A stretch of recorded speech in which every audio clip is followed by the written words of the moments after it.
Yo l'équipe, j'espère que vous allez bien. Pour ceux qui ne me connaissent pas, je m'appelle José, je parle de boxe, de préparation physique et de nutrition. Aujourd'hui on va parler d'un boxeur que vous m'avez demandé, Kelly Pavlik. C'est un boxeur que vous m'avez demandé d'analyser, donc je vais analyser son style de boxe, un petit peu sa carrière. Et en fait ce que j'ai fait, c'est que j'ai pris plusieurs de ses combats pour vous donner un petit peu mon ressenti sur chacun de ses combats. Parce qu'en fait dans chaque combat, on voit des facettes différentes de sa boxe. Pourquoi j'ai fait ça? Parce que tout simplement en boxe, en fait on peut pas juger sur un seul combat. En fait il faut vraiment prendre plusieurs combats pour voir ce que le type fait bien, ses coups préférés, ses enchaînements préférés, sa manière de cadrer, etc. Et c'est ce que j'ai fait aujourd'hui avec Kelly Pavlik. Donc pour ceux qui le connaissent pas, en fait Kelly Pavlik c'est un boxeur qui est d'origine américaine et qui a terminé sa carrière sur 42 combats, 40 victoires, je crois que c'est 34 KO, quelque chose comme ça, là je regarde vite fait, 34 KO, ouais c'est ça, et 2 défaites. Une défaite contre Bernard Hopkins et une défaite contre Sergio Martinez. Donc c'est des boxeurs très très bons. Bernard Hopkins c'est une légende de la boxe, j'ai envie de dire, il va rentrer, je crois qu'il est rentré ou il va rentrer dans le Hall of Fame,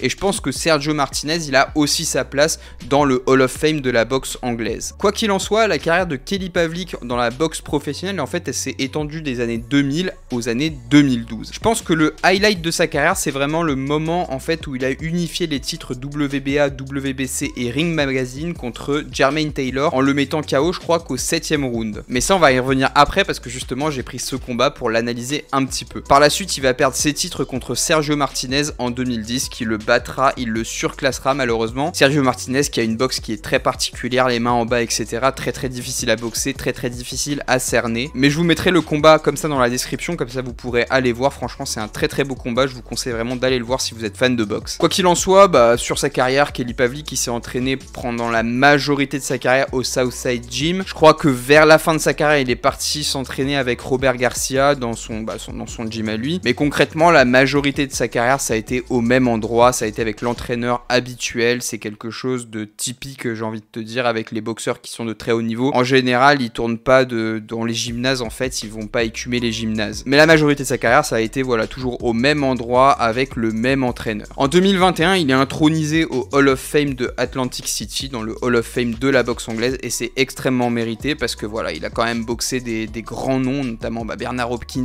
et évidemment Sergio Martinez. Il a boxé aussi Jermaine Taylor, 2 combats qui sont très durs mais bon qu'il a réussi à remporter évidemment. Le premier par KO et le deuxième il est allé jusqu'au bout hein. Mais Jermaine Taylor pour l'époque franchement c'était un boxeur qui était vraiment très craint, et c'était un boxeur qui a battu 2 fois Bernard Hopkins hein. Donc c'est pas non plus comme je vous le dis, c'est pas un peintre du tout. Donc Kelly Pavlik il est sorti du monde de la boxe, bon il aurait pu encore rester quelques années, il est parti en 2012 mais je pense qu'il avait d'autres projets, et d'ailleurs il a créé un gym qui est encore dans sa ville natale, qui s'appelle le Me Gym, et en fait qui regroupe boxe et musculation. Je pense que dans la boxe le gars il a vraiment tout fait quoi, il a eu tous les titres de l'époque, il a unifié les titres, donc franchement que veux-tu faire de plus quoi. Donc le premier combat que je vais analyser en fait c'est le combat contre Jermaine Taylor. Donc c'est un combat qui prend place le 29 septembre 2007, et je rappelle en fait dans ce combat là Pavlik il avait tout à gagner. S'il gagnait il unifiait les titres WBA, WBC et Ring Magazine, et c'est pour ça que dans le combat en fait il a vraiment cette position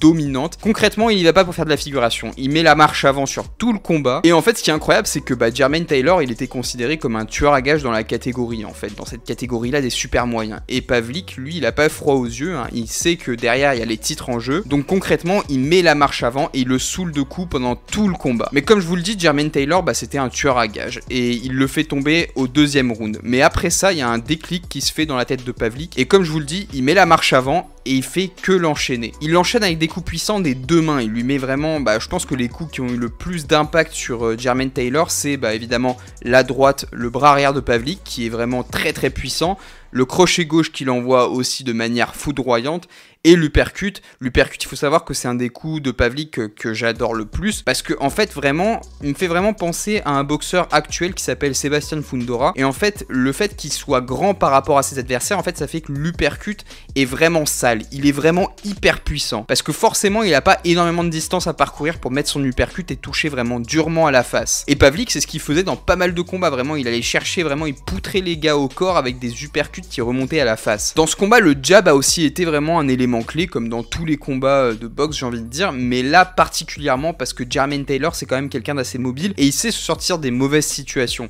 Et en fait on voit dans le combat que des fois Pavlik le pourchasse littéralement avec des séries de 3-4 jabs jusqu'à l'amener dans les cordes pour pouvoir l'enchaîner avec des droites, des uppercuts et des crochets. Et le dénouement c'est au 7ème round en fait quand il va l'enchaîner vraiment dans un coin que Jermaine Taylor va tomber vraiment d'épuisement dans un coin et que l'arbitre va compter 10 et va l'arrêter. Ce combat en fait il nous montre deux choses principales, c'est que Kelly Pavlik il a une grosse force de frappe parce qu'il a réussi à tenir tête et à battre par KO avant la limite Jermaine Taylor qui était un tueur en série, et en plus il nous montre qu'il a une capacité d'encaissement qui est pas des moindres puisqu'il arrive à se relever au 2ème round et à mettre KO l'adversaire au 7ème round. Donc ça c'est vraiment formidable, surtout quand c'est un niveau comme ça de compétition et que toutes les ceintures sont en jeu, parce que évidemment quand t'es champion et que t'as toutes les ceintures en jeu, forcément tu donnes pas tes ceintures comme ça, donc tu t'emploies un minimum à fond. Et là Pavlik c'est ce qu'il a réussi à faire, il a réussi à tempérer Jermaine Taylor et à le sortir. Ils vont faire une revanche, mais dans la revanche c'est le même scénario. Par contre Jermaine Taylor va réussir à s'en sortir, il va faire les 12 rounds ou 10 rounds, je sais plus exactement, mais bref techniquement il va réussir à s'en sortir. Ensuite deuxième combat que j'ai analysé, c'est un combat contre Edison Miranda qui prend lieu en mai 2007. Donc c'est toujours la même année où il a battu Jermaine Taylor, et il faut savoir que Edison Miranda c'est pareil, c'est un gros puncher, c'est vraiment quelqu'un dans la catégorie qui est, je pense, craint. Il y a beaucoup de boxeurs qui l'esquivaient à l'époque et Pavlik l'a pris. Pavlik l'a pris, en fait, il faut savoir qu'il y a une différence de taille entre les deux boxeurs qui est quand même considérable. Si vous regardez le combat, vous voyez de quoi je parle. Miranda, il est considérablement plus petit que Pavlik. Alors, qu'est-ce que vous attendez à voir quand vous allez avoir un combat comme ça? Vous attendez plutôt à un boxeur petit qui va rentrer sur le grand. Et là, on n'a pas eu ça du tout. En fait, on a vraiment eu un Pavlik qui est rentré. Il a fait vraiment le pressing sur Edison Miranda. Un pressing avec des coups extrêmement puissants. Il a fini par toucher vraiment durement plusieurs fois avec son bras arrière. Un bras arrière que Miranda, il n'arrivait pas à percevoir et qui prenait à chaque fois.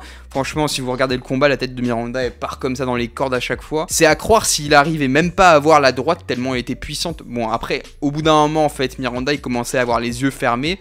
Donc forcément, sa perception des coups était forcément altérée.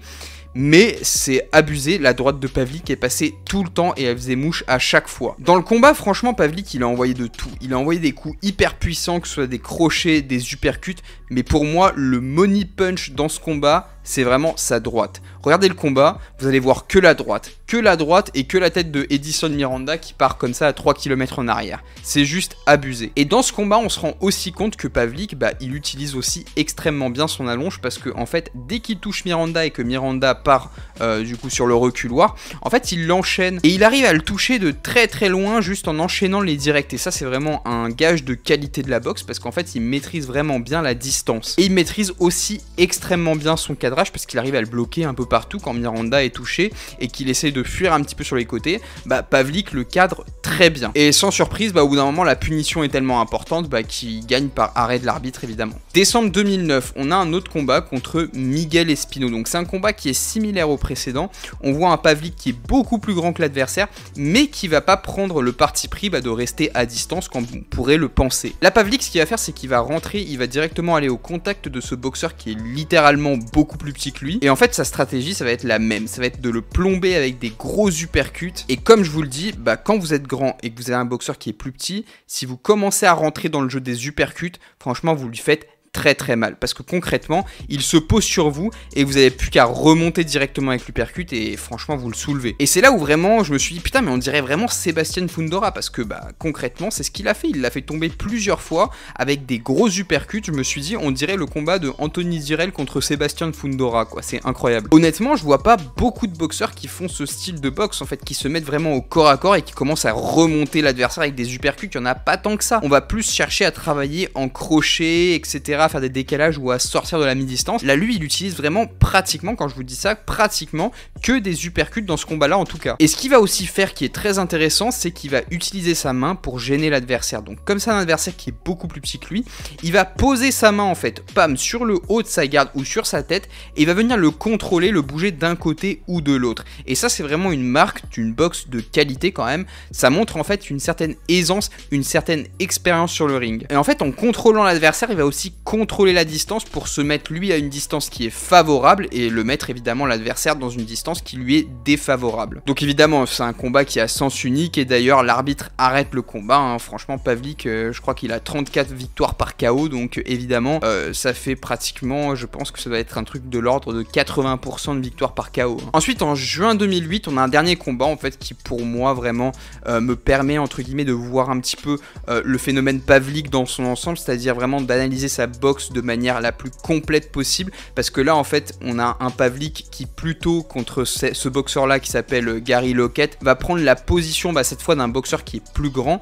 Donc il va utiliser vraiment son allonge concrètement pour le mettre dans le mal. Et là on voit vraiment qu'il utilise parfaitement bien ses directs et qu'il a une gestion de la distance qui est incroyable. Par exemple il fait le 1-2 mais il va pas avancer sur le 1-2, il va rester à sa distance et il va attendre vraiment que Gary Lockett revienne à la distance de frappe pour pouvoir enchaîner directement derrière. Il va pas être sur le reculoir mais en même temps il va quand même utiliser énormément son allonge et en fait il va vraiment aligner Gary Lockett au moment où il va rentrer dans sa zone de frappe. Et si Gary Lockett arrivait sur Pavlik, du coup s'il arrivait à passer entre guillemets les directs, qu'est-ce qu'il faisait? Simplement il utilisait ses énormes uppercuts et ses énormes crochets du gauche et de la droite aussi, parce que des fois il remontait, il faisait un uppercut de la droite et il remontait avec le même bras pour faire un énorme crochet du même bras. Et je peux vous dire que quand il était à mi-distance, quand il arrivait à rentrer à mi-distance, franchement il avait envie de partir tout de suite, hein. Sauf qu'en fait Gary Lockett, en fait quand on y réfléchit bien, il était en sécurité nulle part sur le ring. Et j'ai un dernier combat contre Aaron Jacko en 2012 et là on voit un Pavlik qui est très éduqué dans le sens où vraiment il va déployer une boxe extrêmement technique, moi je trouve.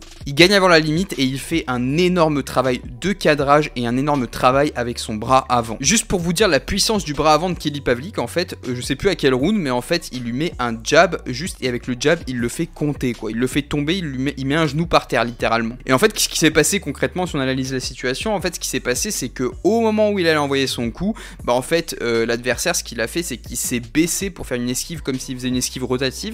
Sauf qu'en fait il a pris de pleine poire le jab de Pavlik et en fait concrètement ce qui se passe c'est que ça fait force contre force, donc force contre force évidemment, celui qui prend le coup c'est celui qui tombe. Et ensuite il le cueille avec un énorme crochet du gauche et c'est là où l'arbitre compte 10 et il termine le combat de cette manière là. Donc concrètement pour conclure un petit peu cette vidéo d'analyse sur le boxeur Kelly Pavlik, en fait ce qu'on peut dire c'est que c'est un boxeur qui est très grand pour sa catégorie mais qui n'utilise pas forcément sa taille pour tenir à distance l'adversaire. Non, lui il aime vraiment, je pense que il aime en fait le contact, il aime cette boxe de contact et en plus il a la puissance qui va avec. Et le fait d'utiliser ses uppercuts pour vraiment détruire l'adversaire à mi-distance, c'est quand même quelque chose qui est assez rare et assez exceptionnel entre guillemets dans la boxe professionnelle mondiale. Vraiment il y a très peu de boxeurs qui prennent le parti pris de se mettre à la distance qui convient à l'adversaire pour pouvoir délivrer ces coups là. On peut dire aussi que c'est un très gros frappeur, hein. Franchement il fait mal de tous les coups, même son jab il fait tomber l'adversaire, son uppercut il est dévastateur, son crochet gauche il fait extrêmement mal. Franchement de toute façon son palmarès en dit long sur sa puissance de frappe.